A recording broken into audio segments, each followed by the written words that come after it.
blood sugar test, as the name suggests, it is the evaluation of sugar level in our blood.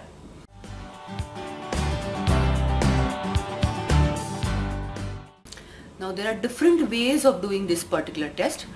One is the patient need to be fasted for at least 8 hours and then the blood is collected. That is called as blood fasting test. Now the second test is postprandial, which means that the patient needs to have his lunch and then go for a blood test where the blood sugar level will be tested. Now there is another way of doing blood sugar test, which is called as random blood sugar. Now in this particular test, the blood is collected at any given time and then the randomly blood sugar level will be checked in the person's body. There is another way of doing it, which is the latest test which majority of the doctors prescribe for non-diabetic patients, and that particular test is called as HbA1c.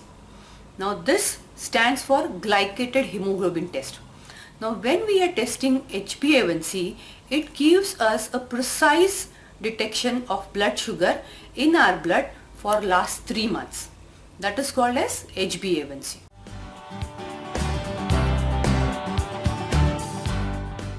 First and foremost is to diagnose whether one suffer from type 2 diabetes mellitus or even type 1 diabetes mellitus.